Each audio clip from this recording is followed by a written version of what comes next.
The way you respond to your son's emotions today will shape how he handles love, pain, and relationships tomorrow. This episode is for mothers, not to blame you, not to shame you, but to bring awareness.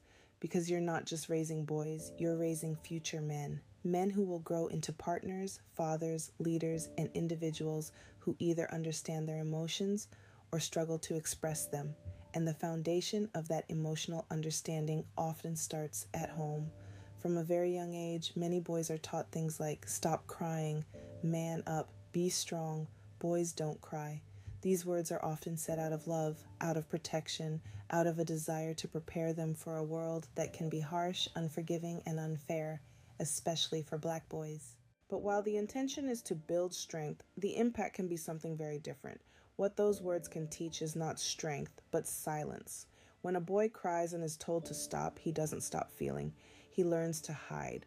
When he's hurt and told to be a man, he doesn't suddenly become emotionally stronger, he becomes emotionally quieter. He begins to internalize the idea that certain emotions are not acceptable, that vulnerability is unsafe, and that expressing pain is something to be avoided.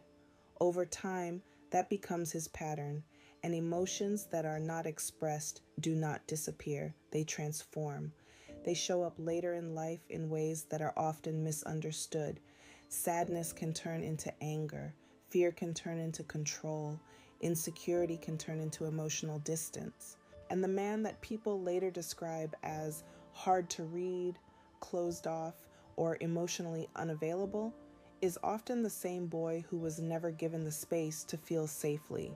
That's why this conversation matters, because many times we look at grown men and ask, why doesn't he communicate? Why does he shut down? Why does he get angry instead of opening up? But we don't go back far enough to ask, where did he learn that? A mother is often a boy's first emotional experience, the first place he learns whether his feelings will be accepted or corrected, whether he will be comforted or told to toughen up. And those early experiences create a blueprint for how he processes emotions for the rest of his life. If a boy feels safe expressing himself, he learns how to communicate. If he feels dismissed, he learns how to suppress. That difference is everything, because that same boy grows into a man who enters relationships carrying everything he never learned how to release. He may care deeply but struggle to express it. He may feel overwhelmed by emotional conversations, not because he doesn't want connection, but because he was never taught how to navigate it. He may pull away instead of speaking, shut down instead of explaining, or become frustrated instead of vulnerable. And from the outside, it can look like he doesn't care. But internally, he may not even understand what he's feeling. This is what we call the emotional language gap. Many men were never taught how to identify their emotions beyond anger, stress, or frustration. But underneath anger can be hurt. Underneath frustration can be fear. Underneath silence can be pain.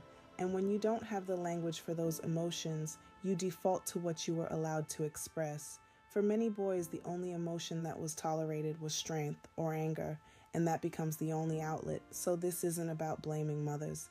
This is about understanding influence, because you have one of the most powerful roles in shaping how a boy relates to his emotions. When you say, it's okay to cry, you are not making him weak, you are teaching him awareness. When you say, talk to me, you are not softening him. You are strengthening his ability to communicate.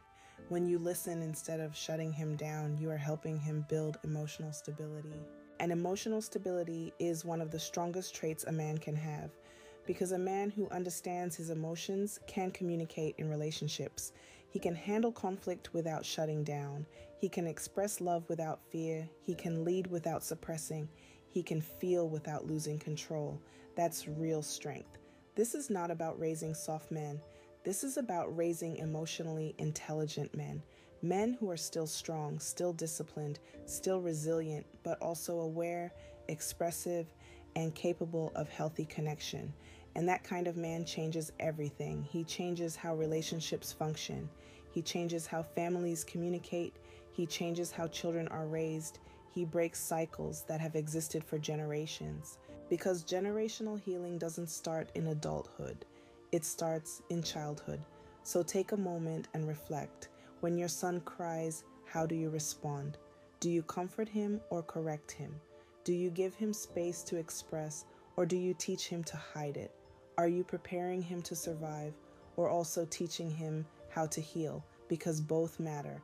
The world does require strength, but it also requires emotional awareness. And when those two are combined, that's when real growth happens. You're not just raising boys, you're shaping men. Men who will either carry emotional weight or know how to release it. Men who will either struggle in silence or speak with understanding. Men who will either repeat patterns or break them. And it all begins with what you allow them to feel. If this resonated with you, if this challenged you, or if you know someone who needs to hear this, share this episode. Let's build this community strong. Make sure you like, subscribe, and turn on your notifications so you never miss an episode. And if there's a topic you want me to speak on, drop it in the comments below.